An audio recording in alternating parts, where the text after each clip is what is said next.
Hello friends, welcome to my channel stocks and investment Tamil. இந்த வீடியோவில் ஸ்ரீங்கர் house of Mangal Shudra IPO ரிவ்யூவை பார்த்துருவோம். நீங்கள் இந்த சேனலோட முதல் வியூவராக இருந்தீங்கன்னா மறக்காம இந்த சேனலை சப்ஸ்கிரைப் பண்ணி உங்கள் ஆதரவை தெரிவிங்க.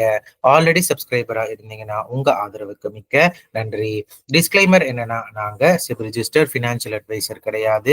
நீங்கள் இன்வெஸ்ட்மெண்ட் டிசிஷன் எடுக்கிறதுக்கு முன்னாடி ஒரு சிப் ரிஜிஸ்டர்ட் ஃபினான்ஷியல் அட்வைசரை மறக்காம கன்சல்ட் பண்ணணும். இங்கே நாங்கள் எங்கள் ஒப்பீனியனை தெரிவிக்கிறோம்.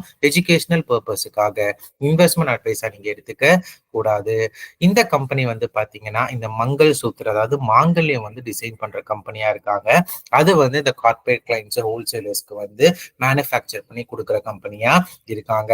இந்த கம்பெனி கேலண்டர் இயர் 2023ல 6% அளவுக்கு மார்க்கெட் ஷேர் வந்து வச்சிருக்காங்க இந்த ஆர்கனைஸ் மங்கள் சூத்ரா மார்க்கெட்ல. இந்த கம்பெனிக்கு வந்து பாத்தீங்கன்னா டொமஸ்டிக் பிசினஸ் மட்டும் இல்லாம இன்டர்நேஷனல் கிளைண்ட்ஸும் வந்து இருக்காங்க. Like United kingdom, New Zealand, USA, UAE, அதுக்கப்புறம் ரிப்பப்ளிக் ஆஃப் ஃபிஜில. இந்த கம்பெனியோட marquee domestic and international corporate clients யாரெல்லாம் பாத்தீங்கன்னா Malabar golden diamonds, Titan company limited, GRT jewellers India private limited, Reliance retail இருக்காங்க. ஆதித்யா பிர்லா குரூப் வந்து ஓபன் பண்ணாங்க பாத்தீங்களா புதுசா ஒரு ஜுவல்லரி ஆம. ஸோ அந்த பிசினஸ்க்கும் இந்த கம்பெனி சப்போர்ட் பண்ணிட்டு இருக்காங்க.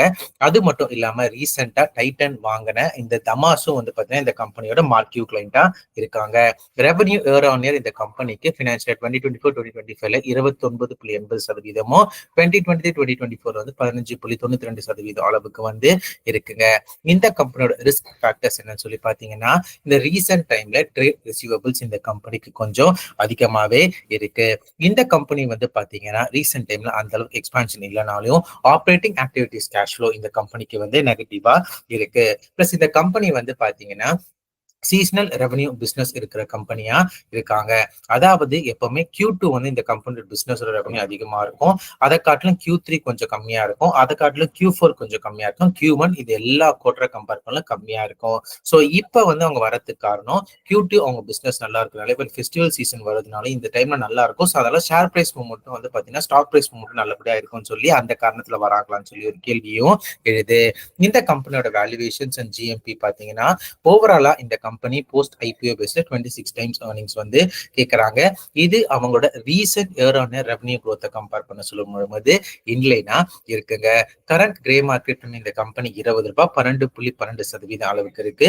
இவி பை சேல்ஸ் மெட்ரிக்ஸ் எடுத்து பார்த்தாலும் சரி, இவி பை எபிட்டா எடுத்து பார்த்தாலும் சரி, இவங்க பியர்ஸ்க்கு இன்லைனா இருக்காங்க. இல்லைன்னா வந்து பாத்தீங்கன்னா ஓரளவுக்கு ஒரு வேல்யூ இருக்கிற கம்பெனியா வந்து இருக்காங்க.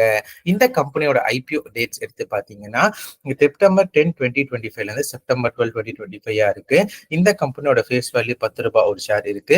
இஷ்யூவோட பிரைஸ் ₹155, ₹165 ஒரு ஷேர் இருக்கு. லாட் சைஸ் 90 ஷேர்ஸ் இருக்கு. இந்த கம்பெனி வந்து ஃப்ரெஷ் இஷ்யூ வந்து வராங்க 400 கோடி அளவுக்கு. எம்ப்ளாயி டிஸ்கவுண்ட் ₹15 அளவுக்கு வந்து இருக்குங்க. இப்போ இந்த கம்பெனியோட கன்க்ளூஷன் பார்த்துருவோம். ஓவராலா இந்த கம்பெனியோட டெப்ட் பெர் ஈக்விட்டி ரேஷியோ 0.60 அளவுக்கு வந்து இருக்குங்க. இந்த Q2யும் Q3யும் வந்து பாத்தீங்கன்னா இந்த கம்பெனி நல்லபடியா இருக்கு. ஸோ அதனால போஸ்ட் ஐபிஓட ஸ்டாக் பிரைஸ் மூவ்மெண்ட் வந்து நல்லபடியா இருக்க வாய்ப்புகள் வந்து இருக்கு. பட் அது சப்ஜெக்ட் டு மார்க்கெட் கண்டிஷன். ஓரளவுக்கு லிஸ்டிங் இன்ஸ் 12% அளவுக்கு வந்து இருக்குங்க. பிளஸ் இந்த கம்பெனிக்கு வந்து பாத்தீங்கன்னா கோல்ட் பிரைசஸ் வந்து அதிகமா இருந்துச்சுன்னா இந்த கம்பெனி கொஞ்சம் பாதிக்கப்பட வாய்ப்புகள் இருக்கு. ஏன்னா 18 கேரட்லயும் 14 கேரட்லயும் வந்து உங்க மார்க்கெட் பிசினஸ் வந்து எக்ஸ்பேண்ட் பண்ண மறந்துட்டாங்களாம். அது மட்டும் இல்லாம வந்து பாத்தீங்கன்னா வேல்யூவேஷன் ரொம்ப சூப்பர் வேல்யூ பை அப்படின்னு சொல்லி நான் நினைக்க மாட்டேன். ஏன்னா EV by sales, EV by EBITDA, price to earnings எடுத்து பார்த்தாலும் சரி, இவங்கள மாதிரி பெரிய இது இருப்பாங்க பாத்தீங்களா, லிஸ்டட் கம்பெனிஸ் இருப்பாங்க பாத்தீங்களா, அதுக்கு இன்லைனா இருக்கிற கம்பெனியா வந்து இருக்காங்க.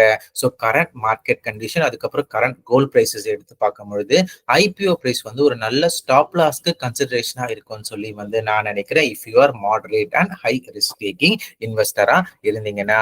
இதெல்லாமே வந்து பாத்தீங்கன்னா என்னோட பர்சனல் வியூ. நீங்க இந்த மாதிரி ஐபிஓலயோ ஸ்டாக்லயோ இன்வெஸ்ட் பண்றதுக்கு முன்னாடி உங்க ஃபினான்ஷியல் அட்வைசர் இல்ல சிப் ரிஜிஸ்டர் ஃபினான்ஷியல் அட்வைசர் மறக்காம கன்சல்ட் பண்ணீங்கன்னா சிப் ரிஜிஸ்டர் ஃபினான்ஷியல் அட்வைசர் வந்து கிடையாது. இந்த வீடியோ உங்களுக்கு பிடிச்சதா லைக் பண்ணுங்க. ரெகுலர் வீடியோ அப்டேட் பெல் ஐகானை கிளிக் பண்ணுங்க. மறக்காம stocks investment Tamil channel subscribe பண்ணுங்க. தேங்க்ஸ் ஃபார் வாட்சிங் ஸ்டாக்ஸ் இன்வெஸ்ட்மெண்ட் தமிழ் சேனல்.